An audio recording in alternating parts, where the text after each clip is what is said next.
guys, welcome to another episode of Chulas Pero Mulas. Thank you so much for taking a few minutes out of your lives to listen to my chat today. I'm actually really excited. I have my hubby today that after a long time of convincing him, he finally said yes. So I've been trying to convince him for a long time, but anyways, I have my husband Cruz in the studio. Hi everyone. Preséntate, por favor. Los Pantaleon. Okay. Okay. All right. So today we're going to be talking about something kind of interesting that happened to us yesterday. It was kind of like a really kind of observation that we both made yesterday. Just a little background story. So yesterday was or on Friday was Valentine's Day, so we decided to hang out on Saturday to celebrate 34 years of knowing each other, and also of the first day that we met, and then to celebrate Valentine's Day also. So it was kind of cool because we ended up in, was it Huntington Beach, right? Yes. So we kind of thought, okay, let's kind of, every so often I think we kind of get those things, huh, Cruz, where we're just like, let's go back, like reminiscing. And so it's kind of like one of those things because we live in Riverside County now, in Paris, but we do, we're close enough that we could go out to Orange County and to LA. So we spend a lot of time. I mean, it's just you and I now. So we like to kind of go exploring. So yesterday we went out to hang. We went to Huntington Beach. I think at first we were going to go to Newport, ¿verdad? ¿O qué pasó? Yeah, we're going to go to Newport, which is actually where one of our first dates was in Newport Beach. So we're going to go there, but we ended up going further up north, up PCH down to Huntington Beach. So I kind of remember when we were teenagers and we used to hang out at the beach a lot. It was always Newport Beach. It was always Newport Beach because I think that I don't know, because of the pier was one thing. I think we just like to go because the pier was like, no te acuerdas? I mean, I don't know. It was just like Newport Beach. Yeah. Just a local hangout for most of us. Newport Beach was the closest. I mean, if we went on the bus, it would drop us up, right there. If we went on the bikes, it just takes in on a riverbed, end up in Newport Beach, or if we drove, I mean, it was a straight drive down Harbor Boulevard, and I mean, can't get lost. You end up in Newport Beach. So it was for a number of reasons. We usually just hang out there. And I don't know, we felt comfortable. We felt, it's our beach. Yeah. I mean, I kind of like, yo no me acuerdo mucho about what was going on in my like surroundings because I was too young. I was there like with my friends, and that's usually what I paid attention to. But now that I think about it, I think, when I think of Newport Beach, like si había más Mexican, there, I feel like there were more people that looked like us and our parents and spoke Spanish. So I feel like there was more Mexican people, right? Que íbamos para ahí. You definitely feel more comfortable, and then there was a lot. I would just say Mexicans. I would say Hispanic people. Yeah. The different nationalities, but you felt a certain comfort level. You felt like you could walk around and be yourself, and I mean, it just felt homey, I guess. Yeah, I can see that. Sí me acuerdo de eso. Me acuerdo que that we all just, we all like most of us would just like hang out and then like, spend the entire day there. Yeah. Y también me acuerdo que most of us were like, when I started going out with you, I was 15. And you were 17, 16, 17? 17. Mm-hmm. And I remember that we were poor, like no teníamos dinero, right? I mean, casi, I mean, tú tenías tu part-time job and you were getting ready to go to the Marine Corps, pero me acuerdo que like we didn't have money. So we never went into like any of the shops there. Like we never had pizza there. We used to go to like to Jack in the Box, like and get like the 4 tacos for $1 or 3 tacos for $1, right? Nowadays, but yeah, it used to be 4 tacos at one time, 3 to 4 tacos now, I think. One of the funny story was that the last time, so it's been a couple of years since we hung out probably at least unos 2 years, ¿verdad? The last time we were out in Huntington Beach, or we hadn't been in Huntington Beach. We've been in Newport. To Newport, I mean. A lot to Carlsbad, Oceanside. Yeah, I think. We hadn't been to. I think Newport we went there last year around the same time. Okay. But Huntington Beach, I haven't been there for. I know. Since I can't remember. It's been a long time. Yeah. I think since I was in high school was the last time I've gone to Huntington. Really? It's really right up the road from Newport Beach, but I think we're just so accustomed to going to Newport Beach that anytime we go to the beach, it's either Newport, Corona, Carlsbad, Oceanside. Those are usually our first 4 choices. So Huntington was never really. I don't know why it wasn't a choice. We just, those are the 4 beaches that we went to, and I think primarily number 1, distance, and number 2, comfort level. Mm-hmm. And I say comfort level is because you go to Oceanside. We feel comfortable there. I mean, there's just, once again, some of the Newport Beach, there's a lot of. Everybody looks like us and kind of sounds like us. They talk like us. They have once again, hear the same music. A lot of Mexicans or Chicanos. I'm going to say, Hispanic because there's, obviously different nationalities, but there's a lot of brown people there. And, there's a certain comfort level when you go there. You almost feel like, you kind of just. You fit in. Yeah. You stepped away from where, you're used to living, and now you're same comfort level, but now you're close to the water. Yes. But yeah, definitely. You go to Oceanside, Newport Beach. That's the feeling I usually get. I feel like I'm at home. Yeah. So. And I think that's why most of us, like growing up, to the beaches that we used to go to was Newport Beach, and then to Corona. Right? Ahí es donde that's where like everybody else that looked like that looked like us and spoke like us, ahí estaban también. And so it's like really similar when we moved out here and we started going to the beaches in Oceanside and Carlsbad, and sometimes we would go to, I think we went to Coronado, right? That one time. And so that was kind of interesting because that was a. Yeah. Interesting would be the word. We were there, and there was a lot of businesses. A real nice beach in San Diego County. It's beautiful. But the only brown people you saw that were the ones that were serving the food, the ones that were sweeping outside, mm-hmm. and the ones that were cooking. Other than that, you didn't really see. At least when we went, we didn't see any Hispanics at the beach. We saw a lot of different other nationalities. I think there's some China, I want to say Asian, so, Asian, so some Middle Eastern, Indian, and a lot of white folks. Obviously, Coronado is a very Richie area. Yeah. We just, we wanted to go just because we wanted to check it out. But yeah, that was an experience. Somebody was going to ask me to start sweeping and shit. So it felt different. I know it did. It felt different. And we were talking yesterday about, cuando fuimos a Huntington Beach, right? We were Huntington Beach, and we kind of. Llegamos and we parked, and then we stopped by to eat at this little a little corner shack, TK Burger. Mm-hmm. I can't remember the street is on anymore. And the actual highway. Oh, okay. Post highway.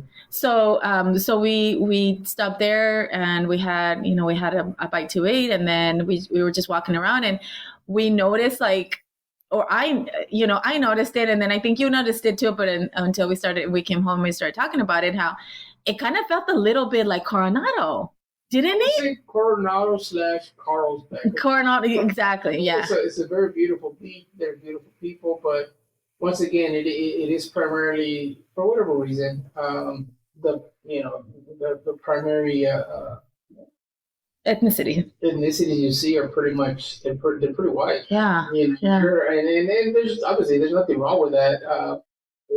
But it's very noticeable. It's very noticeable. Nobody is not like any Hispanics or any specific minority is banned from going there. We can go anywhere we want to go, but I don't see a lot of Hispanics go over there. I see maybe one or two. Once again, Middle Eastern, Indian. I think we saw one black person once there, but other than that, it's primarily white folks. Primarily white folks. Yeah. And I want to make an assumption that I want to say well-to-do white folks because most of them are driving Teslas, new EVs, and here we are with our clunker. Oh, she's not a clunker. It's an older, it's a 2014 Malibu.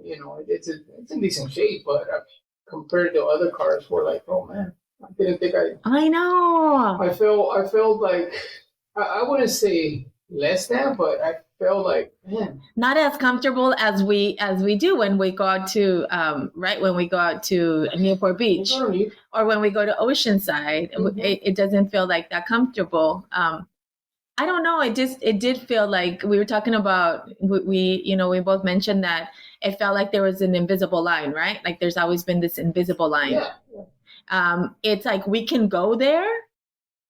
Like it's not that we can't go there. We can whenever we want. We can go there. Mm-hmm. And they can come and white people can go. They can also go, but we don't.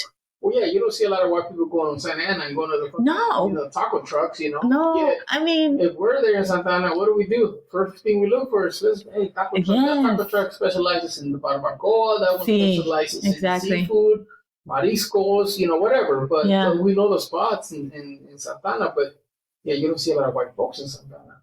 But then you go to, I mean, okay, so I think because we haven't lived in Santa Ana for such a long time, and we haven't lived in, because we haven't lived in Orange County for such a long time, we visit, so a veces pasa tiempo, right? Before we go back to like Santa Ana. Like we went to Santa Ana a couple of months ago and we noticed how much it's changed. Right. We were in downtown, we were in 4th Street and we noticed like, whoa, like this looks like completely different. However, there was more white folks. It was right this summer around. Yeah.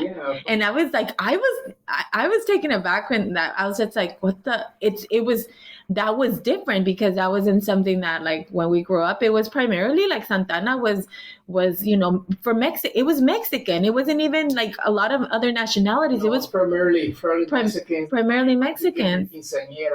I know. Almost anything you wanted, Publix. Tax people, immigration lawyers. It was right there on 4th Street. It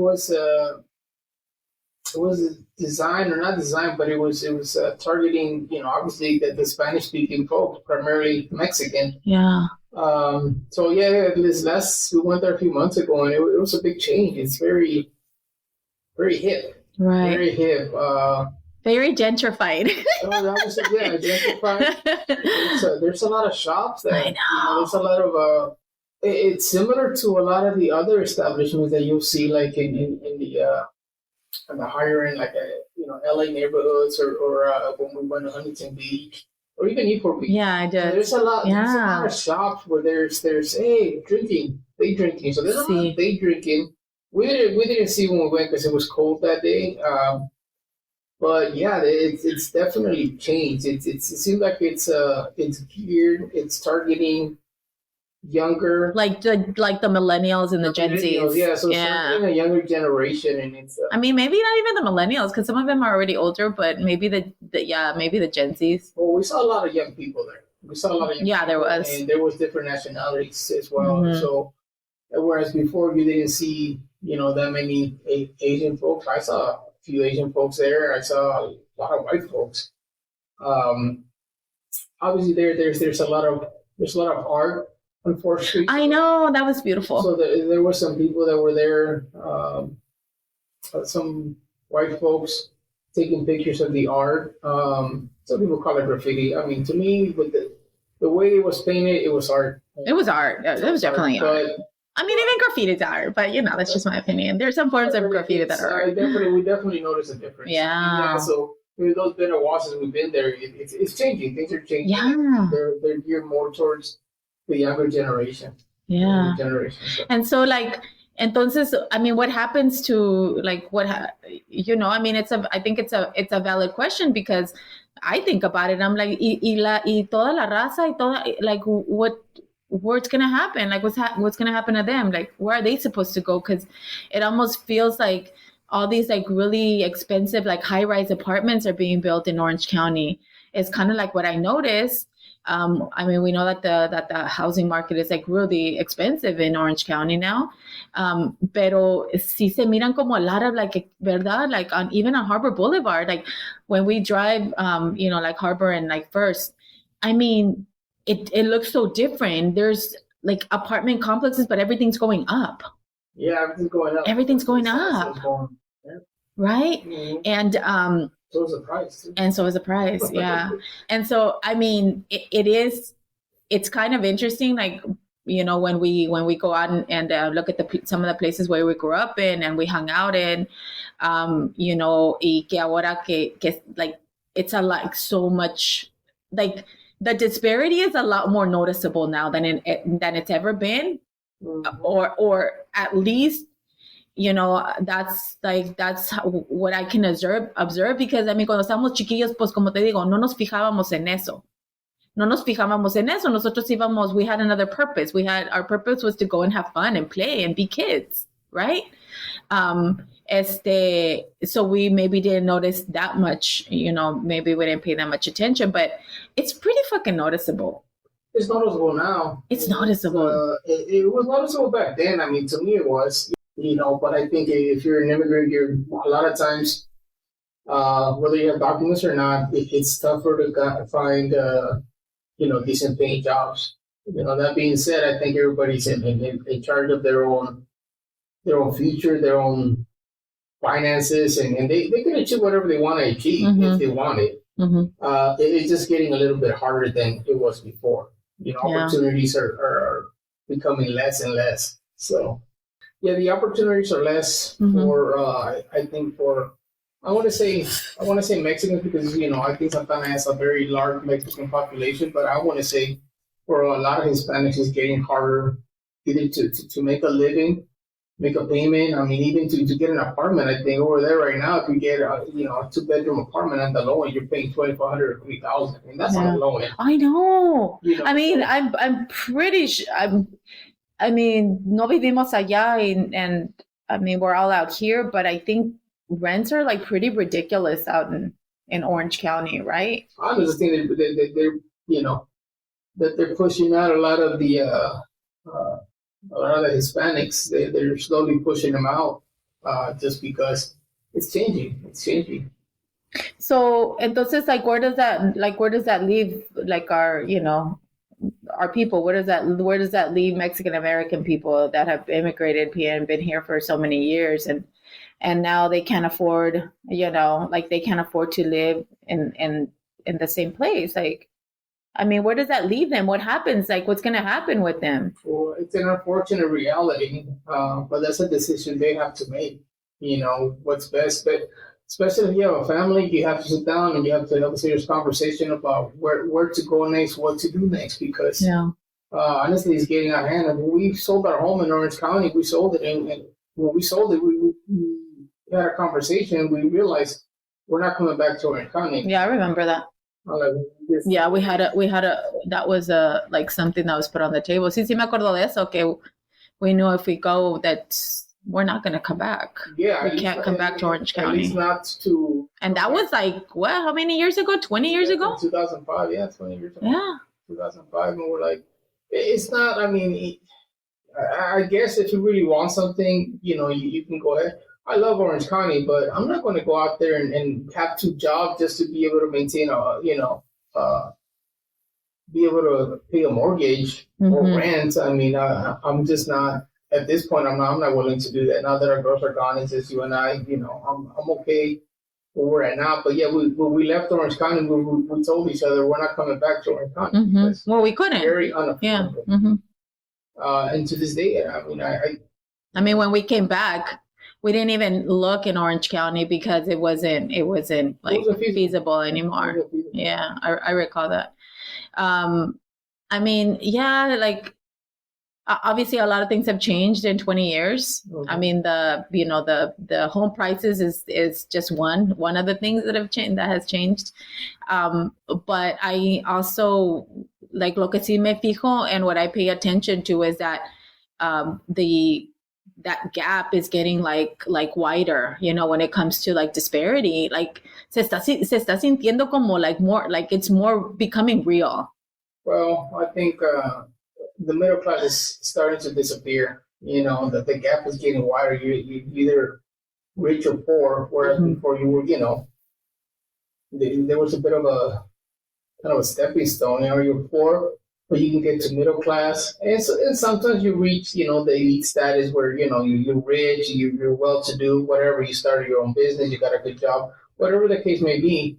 But now it's either you're, the middle class. It's almost it's disappearing. It's not, you're either barely making it or you made it, right? And it's tough. I used to like, when you had the middle class, you live comfortably, you're able to, save up to go on a vacation once a year with the family. And then now it's almost like maybe we'll go on a vacation. Well, yeah. I mean, well, even that, it was like, well, like, for example, for us, it was to help our daughters get through, college, right? To get them to help them get an education. So, perhaps we didn't go on, we couldn't take the trips and we couldn't do because that, that was always more important, that like always had priority. Mm-hmm. But nevertheless, it was a choice, right? We were making a choice. We could have gone on the trips and we could have done that, but, we just decided to, to focus our resources on our girls. So,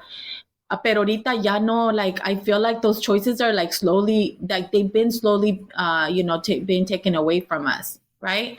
Siento como que like, even, a college education, like I was when I was telling you, like, I've been looking forward when I started school, like I was so excited and I felt so excited about it, about the future and, advancing my education and doing all the, all these things. And now, I'm just not that excited about it anymore. I'm not excited at the fact that, I'm not going to be able to get aid because the Department of Education is being eliminated, and it's going to affect me directly, and it's going to affect our income directly. And, all these things have a direct impact, on me, on us as, so así como nos afectan, like that part of it, that's a big part that affects, me and us as, as a couple. There's a bunch of other things that are happening also that is affecting a lot of people, like jobs, like, muchas de the Mexican American people, like se han ido a trabajar in the federal jobs and government jobs, and, either local, state, or federal. And we know a lot of people. We know a lot of our friends, a lot of our family has gone to work, and now, like, their, it's the financial stability is also, Well, there's a lot of uncertainty right now with things that are happening and with the government and whatever directives and executive orders. They're affecting all of us. It's affecting me already. It's affecting people that I know.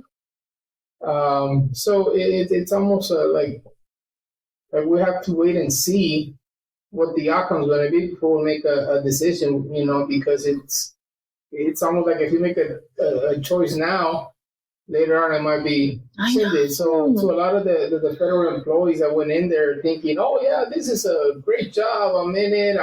This is why I'm going to retire. Yeah. I'm going to retire. And guess what? If you're in a probationary period, a lot of those people are off. I feel bad for them because a lot of them banked on that job, Is it their fault? I mean, I don't think it's their fault. I just think they were hopeful.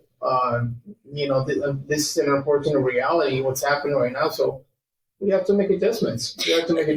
But that's kind of interesting because cuando te estaba platicando de like my impression or what I thought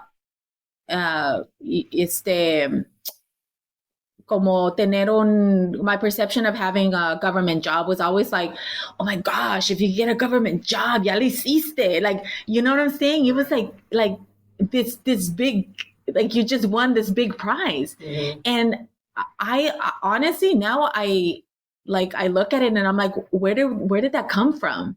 Is that because we had this, maybe this image, this picture of stability that equals stability? Maybe that equals, I don't even want to say like, financially, because it's not like, they're not the best paying jobs either.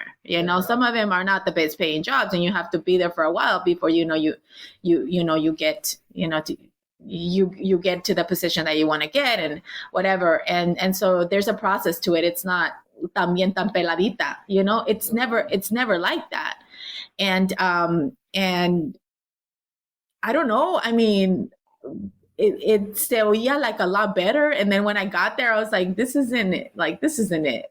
Like, this isn't it. I'm not a government employee. Like, all the things that they do here is like bullshit. Like, it's a fucking shit show. Mm-hmm. And I wasn't impressed. Pero siento que como cuando la gente habla de, está trabajando no, como que it's like everybody's face is lit up, ¿verdad? It's crazy, Cruz. At one point, 80s, 90s, even early 2000s, I think, people had the impression of once you get in your foot in the door, you have a government job, and all of a sudden, you call it job security. Yeah, exactly. And you're thinking, great benefits. And there were great benefits back in the days.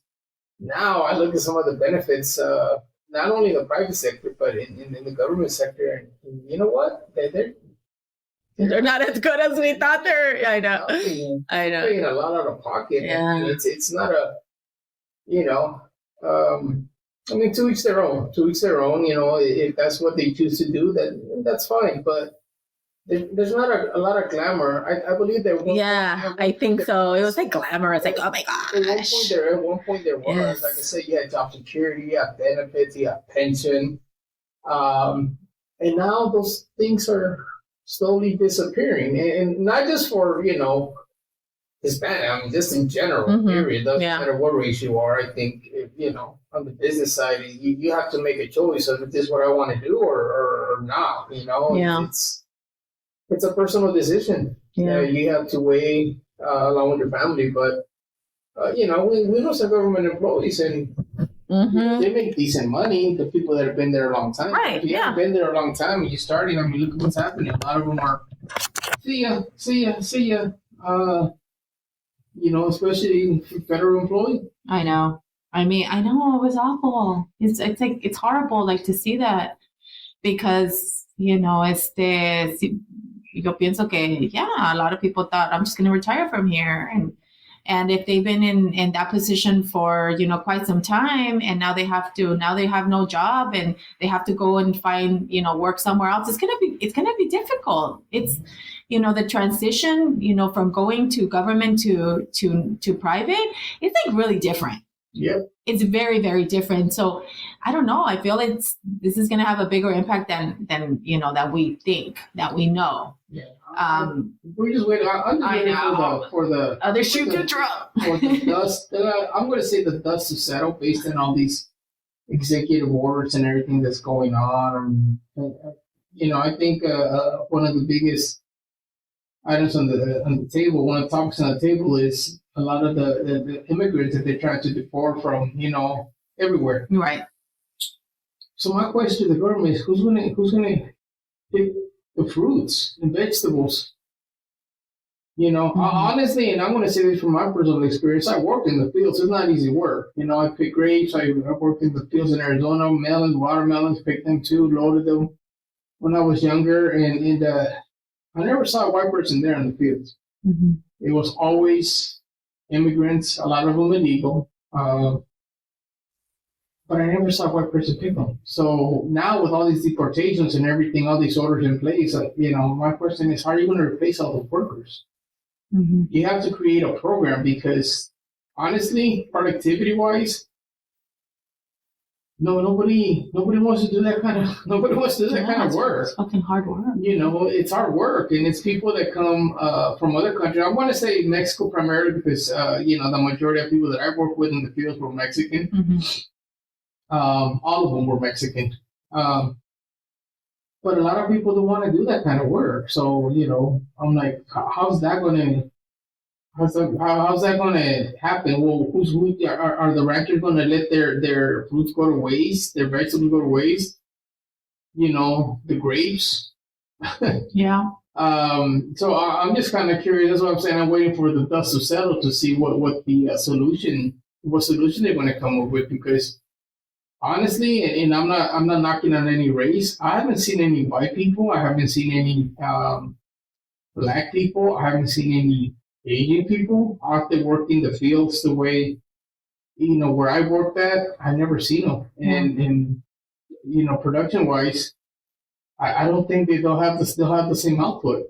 So what's going to end up happening is you're paying somebody minimum wage or a little bit, whatever, if it's contract work, you pay them by the piece, a bushel, whatever the unit of pay is. So I'm just kind of curious to see who they're going to get to do that kind of work. Okay. So that's when I say I'm waiting for the dust to settle because, I have personal experience working in the field and I've never seen anybody other race other than Mexicans, primarily Mexicans, working in those fields, and primarily illegal.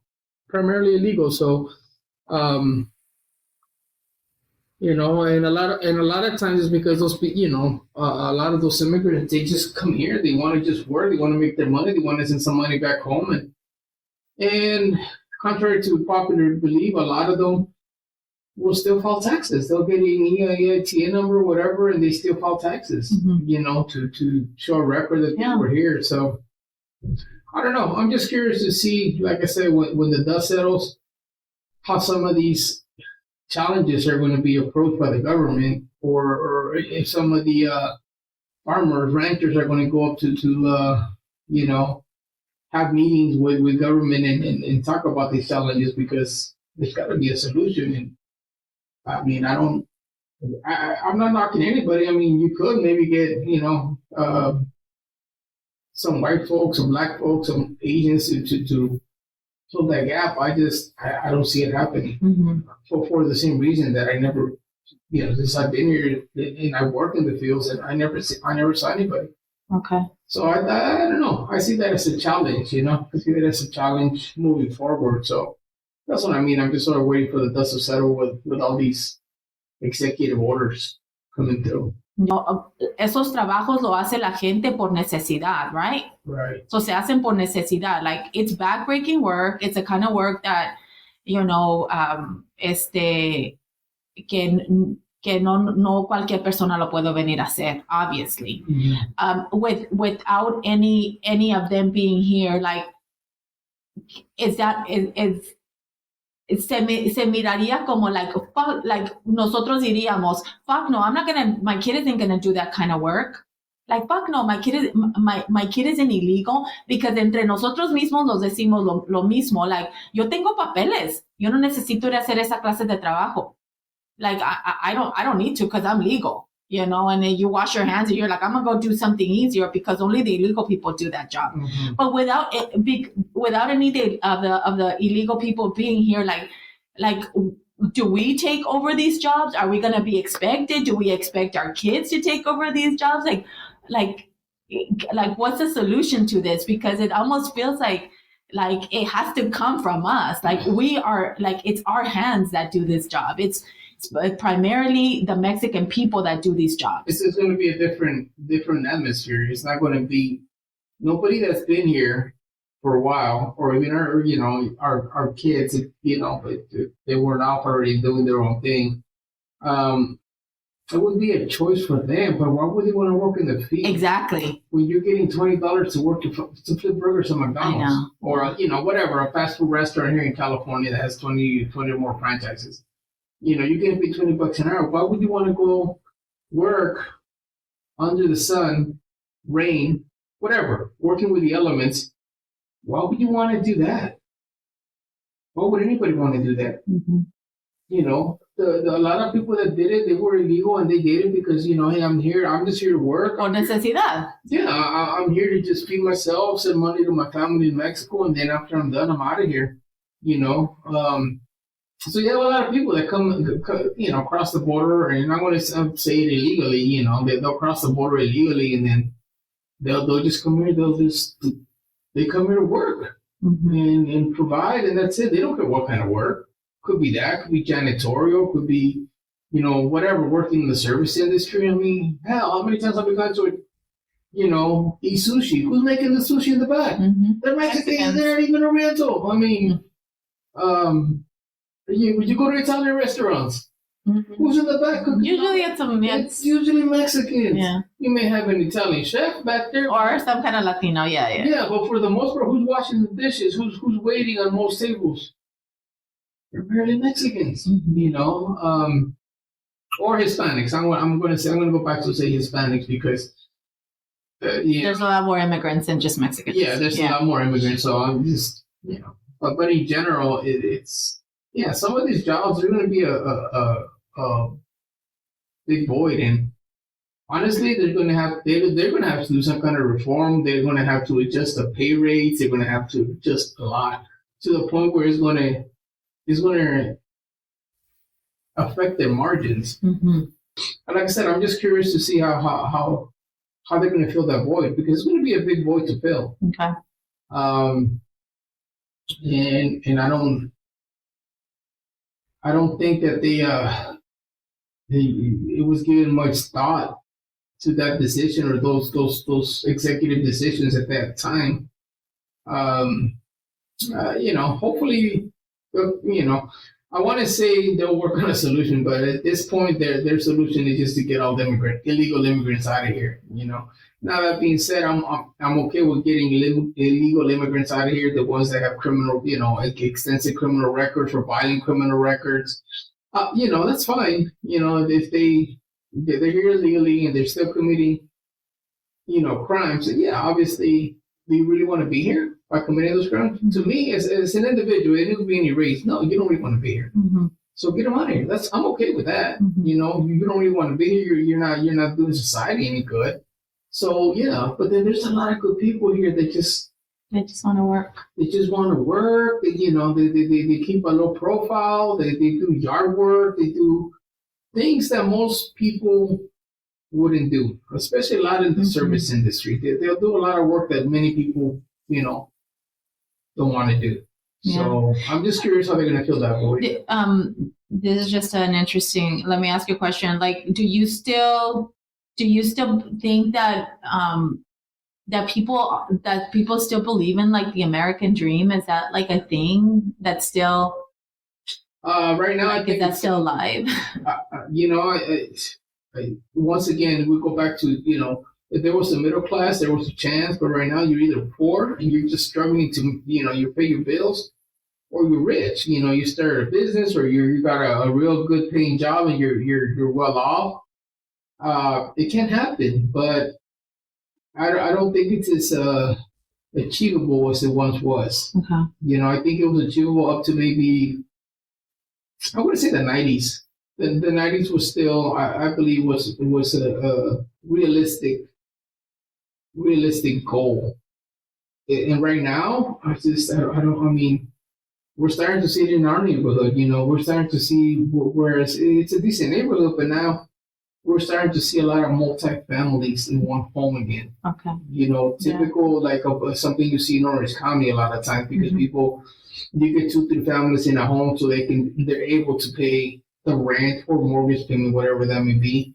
You know, so we're starting to see that trickle down outside of the Orange County area. And I'm going to say Orange County. I'm going to say the not being able to reach that, you know, that American dream that everybody talks about, not being able to buy your home. It's not unrealistic.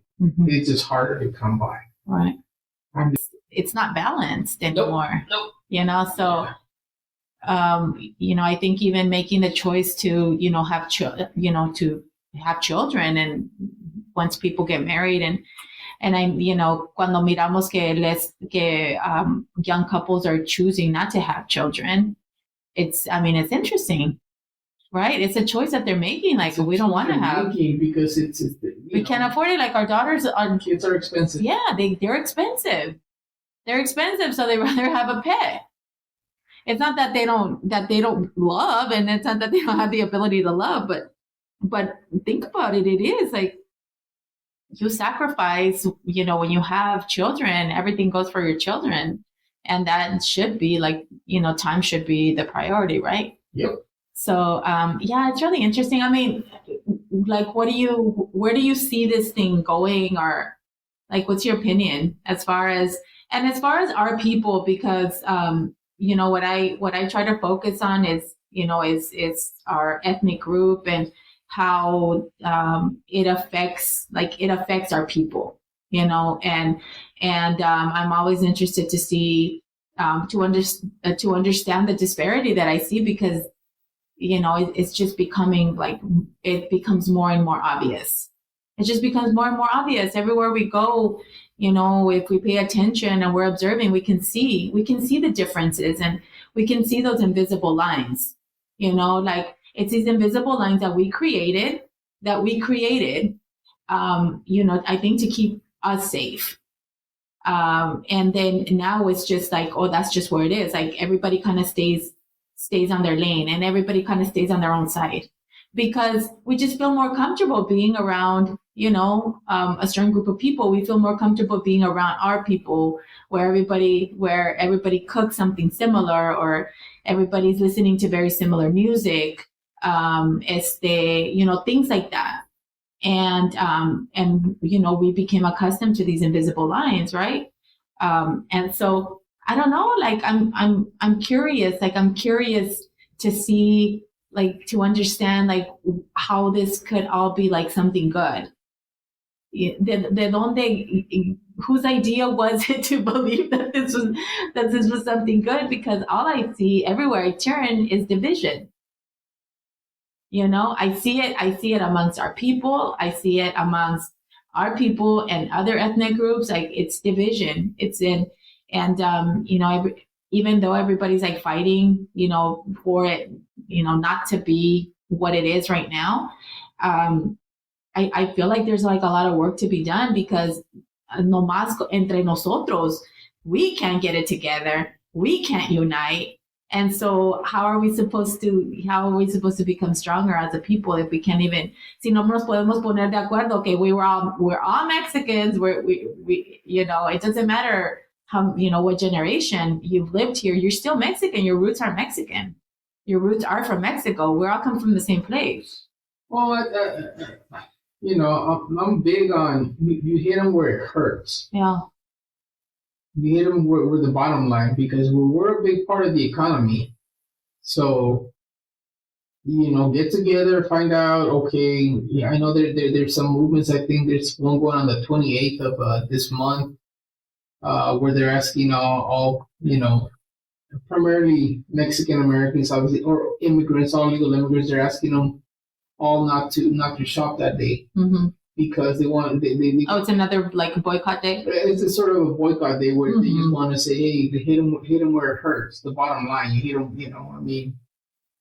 So I believe that's one way to go. Other than that, it's you have to make it's a personal choice that one has to make, whether do you really want to stay here, or do you want to go back to whatever country you're from. Let's say Mexico. Or choose a country, because we can literally go anywhere you want. So, it's I think if it becomes that difficult, I think that those are some difficult choices that we may have to make. Mm-hmm. If it's almost like, okay, we're here and it's getting harder for us to find work because we find a job, and all of a sudden, oh wow, there's an ICE raid. Oh wow, how many times can you get deported and try to come back because you're trying to pursue that American dream that they so-called American dream?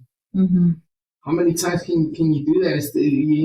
Until you get to the point where it's like, I'm tired of this. Might as well go back to whatever your country you're from, and then just make it work over there. Mm-hmm.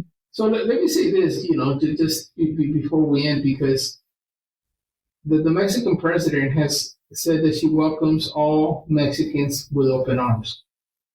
That being said, there's a lot of hardworking Mexicans here. There's a lot of educated Mexicans here. I work with accountants. I work with teachers, administrators from Mexico that come here because obviously, with past administrations, opportunities weren't there. Right. But there's a lot of talent here that if it goes back to Mexico, I think it'll make Mexico stronger. As far as this country is concerned, it's the opportunities. I don't think they're as vast as they once were. Mm-hmm. That being said, everybody has to make that decision, has to make that choice, and if you really want to be here, then you look for opportunities. It's always a personal choice. You want to stay here, you want to keep looking and battling and searching. There's opportunities here too. I'm not saying there isn't, but for some, it'll almost become just like, why would I want to keep doing this? Like it's discouraging. Exactly. That's what I was gonna tell you, because it almost feels like, well, what's the point if you don't fucking want us here? Mm-hmm. What's the point of us working so hard and doing all these things to work in this country and obviously produce for we're not only producing for ourselves, we're producing for this country, right? Right. And so when you tell us and you're doing all these things to a specific group of people, and you're telling us in every which way possible that you don't want us here, I think that gets tiring too. It gets old. It gets fucking old. Like, okay, you don't want us, so you did this. But you wanted us in 1986 through the RRCA Act. You wanted us, so you gave us all, legal papeles, and you made us all legal, and you helped all these people. And then all of a sudden, no, it's too many of you. Let's start deporting you guys. It's like, make up your fucking mind. Do you want us here or do you not want us here? Right? Because I feel like they use us when they need us, because they've been doing it. They did it after World War II, right? Mm-hmm. They did it during the Vietnam War. They've done it to us. They use us when they need us. Y cuando no nos quieren, they find ways to like not keep us here. Like they're very strategic about finding reasons why we shouldn't be here. Mm-hmm. And so I think after hearing it so many times, it becomes like, really? Like, si ya estamos traumados todos nosotros, because if we came from immigrant parents, we heard it through by our immigrant parents, que nos tenemos que portar bien, que no debemos de andar haciendo cosas malas, que debemos de trabajar, que debemos ir a la escuela, que we shouldn't never get in problemas con la ley. It's like we were traumatized by our parents, like telling us like what we can't do, like you can't make mistakes.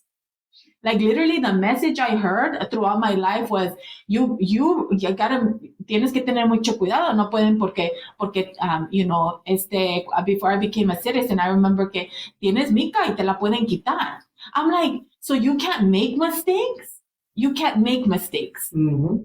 Like you're supposed to go through all this bullshit and you can't make mistakes. You can never get arrested. You can never do anything like that because, porque eres Mexican y te pueden quitar la mica. Like, y luego sentía como que siempre, like there was always something. It's always like one thing or another. Why we're just not good enough. Because we're gang members, because we're murderers, because our people are rapists, because our people are because Mexican people are apparently everybody's involved in the cartel if you're Mexican, because that's the first thing they say. Oh, you're from Mexico, the cartels? Like, are you kidding me? But I did take offense when Trump singles out Mexican people. Mm-hmm. And he singles us out. Just, you send us your rapists, you send us your bad hombres, you send whatever. You know what? Because if you look at the statistics, most of the crimes committed in the U.S. are committed by white people. Mm-hmm. Okay, so look up those statistics. don't just base it on what one man is saying, because he's saying, oh, Mexicans are bad. We're not the only immigrants here. Yeah. You know, there's a lot of other immigrants. And to be honest with you, there's bad people in every race. Mm-hmm. You know, a lot of different countries that are coming in, you know. You have that Venezuela, Tren de Aragua. You have, you know, El Salvador, you know, the MS, Mara Salvatrucha, you know. So there's a lot of, you know, different countries that do have organized crime that comes here. But I don't understand why he's only focusing on Mexicans. Because at the end of the day, you know, we're racist like anybody else. Yeah. You know, in jails there's like, you got whites, you got blacks, you got Hispanics, you know, so there's different. It's not. So I do take offense just because he says Mexicans. That based on some of the comments that, you know, Trump is saying, that very targeted at and targeted negatively at the Mexican people. Mm-hmm. So I'll agree to that extent. That's overall, that's my general opinion about, you know, why are the Mexican people being targeted? Just Mexicans, primarily Mexicans, just because we're right next to the border. I mean, come on. Yeah, I know. That's very unfair. So to close the show, like, what do you think? Like, what is your opinion as far as, you know, the like last week in my podcast, in the last episode, I said that it has to do with education, like, you know, teaching like the younger generations, you know, teaching them about our culture, teaching them, you know, everything that has to do with their culture. I think that makes us, I don't know, I think it makes us more powerful than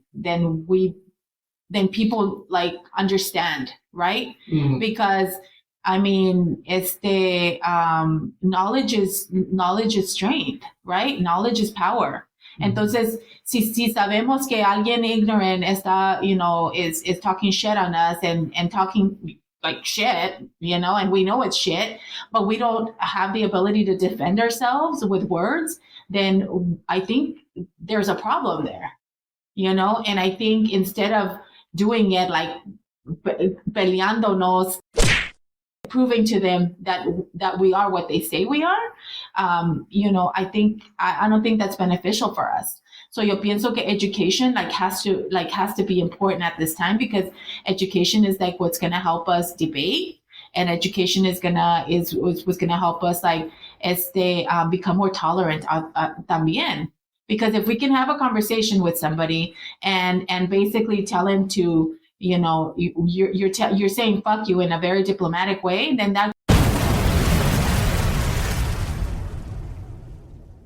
goes a long way than just like, you know, like putting up your fist or I'm gonna, you know, or something like that, or getting in a fight, because that doesn't do anything. That doesn't prove anything. That just proves like what, that you are what they say that. Well, first of all, I would say make sure you have conversations with your children, you know, and let them know where they come from, and don't ever let them forget their roots. Mm-hmm. And I would say have conversations to bring awareness, just to let them know, you know, because sometimes they might come home from school and maybe you may have a very dark child, and they make fun of them, and it's like, yeah, have a conversation with your child, tell them why they're dark, tell them, be proud of who they are, mm-hmm. you know, and yeah, that's one. Bring awareness to them from a very, very young age, you know, make sure that they know who they are, they know where they come from, make sure they stay grounded. Yeah, you're going to assimilate to certain things. We live in you know, here in the U.S., we're not going to have the same customs that they practice on a daily in Mexico, because we're not living their culture. Country. Yes. Yeah. So, but definitely always let them know and make sure they know where they come from, and be aware. Second of all, yeah, education. You know, obviously, I'm big on education, so I stress education to everybody. Number one, it makes you a well-rounded individual. Number two, you know, if you're interested in finding more about who you are, where you come from, take higher education, you know, because there are things that they don't teach you in elementary and high school here, mm-hmm. let's even say Native Americans or about Mexican history, Mexican American history. Mexican American history, because it's very favorable towards U.S. Mm-hmm. Yeah, it is. An example, Christopher Columbus. We celebrate. Discovered America. How do you discover something when the American Indians are already here? That's not a discovery, So, yeah, there's, I would say education, to get the real facts, get higher education and get a higher education and be aware and know what you're, so whenever you do have a conversation with someone, you know what you're talking about. You have your facts, you have your ducks in order, and you're able to defend yourself, your culture. Overall, just be knowledgeable. Mm-hmm. So yeah, that's my take on it. Oh. Well, that was a very good take. Thank you so much. Thank you so much for taking some time, man. Thank you. Maybe we'll do another one later. There's so many topics to talk about. That we can talk about. That maybe we'll single out another topic next time. This one, I think we're kind of started with something and we just ended up with something else. Yeah. Maybe next one we'll structure a little bit more and we'll focus on one topic and we'll dive deep into it. Yeah. So. Okay. Thank you so much. I'm looking forward to that. Thank you guys. Thank you guys so much for taking a few minutes out of your lives to listen to our chat. And we will talk to you soon. This is your host, Irene, and this is Chulas Pero Mulas. Be safe and stay kind.